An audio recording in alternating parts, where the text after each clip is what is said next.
Saudara-saudari, Injil kita pada hari ini diambil dari Injil Lukas bab 11 ayat 42 sampai 46. Sekali peristiwa Yesus bersabda, "Celakalah kalian hai orang-orang Farisi, sebab kalian membayar persepuluhan dari selasih, inggu, dan sejenis sayuran, tetapi kalian mengabaikan keadilan dan kasih Allah.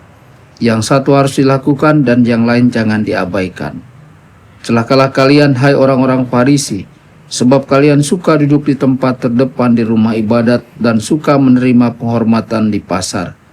Celakalah kalian, sebab kalian seperti kubur yang tidak memakai tanda. Orang-orang yang berjalan di atasnya tidak mengetahuinya." Seorang ahli Taurat menjawab, "Guru, dengan berkata demikian engkau menghina kami juga." Tetapi Yesus berkata lagi, "Celakalah kalian juga hai ahli-ahli Taurat, sebab kalian meletakkan beban-beban yang tak terpikul pada orang, tetapi kalian sendiri tidak menyentuh beban itu dengan satu jari pun." Demikianlah sabda Tuhan. Terpujilah Kristus.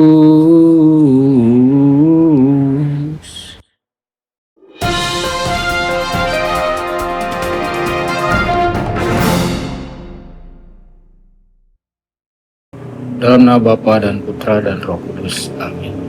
Saudara dan saudari terkasih dimanapun Anda berada, jumpa lagi dengan saya Romo Tedens dalam saluran Warta Kabar Sukacita. Semoga Anda semua dimanapun berada senantiasa dalam keadaan sehat dan bahagia. Saudara-saudari, Injil hari ini berbicara tentang sabda bahagia. Sabda Yesus ini menunjukkan kepada kita bahwa hidup manusia tidak netral. Kita diundang untuk memilih, menerima rahmat-Nya atau menolaknya.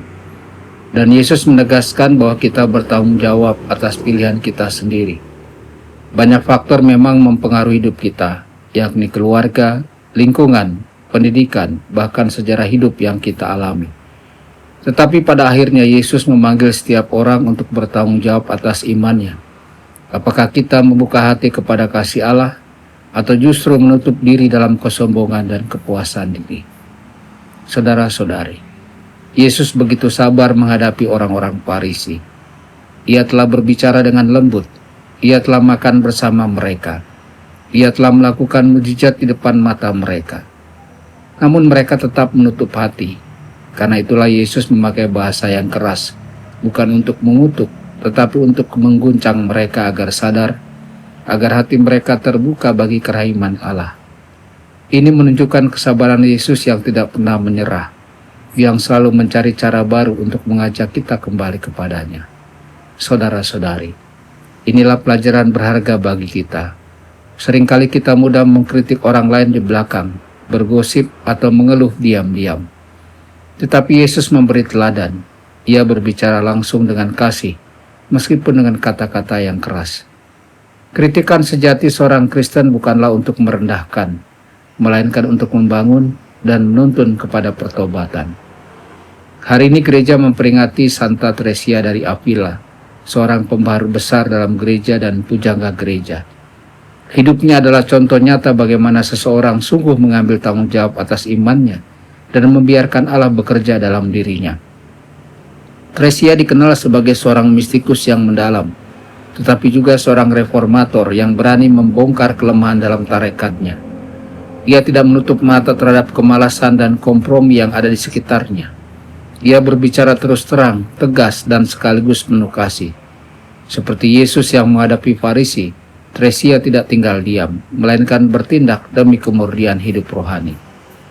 Saudara-saudari, bagi Tresia doa bukanlah sekedar ritual atau kata-kata, tetapi relasi cinta dengan Allah yang hidup. Dia berkata, doa bukanlah sesuatu yang rumit. Doa adalah berbicara dengan sahabat yang sungguh mengasihi kita. Inilah inti pesan Injil hari ini. Iman sejati bukanlah sekedar kepatuhan lahiriah, melainkan relasi kasih yang nyata dengan Allah. Saudara-saudari terkasih, marilah kita belajar dari Injil dan dari teladan Santa Tresia.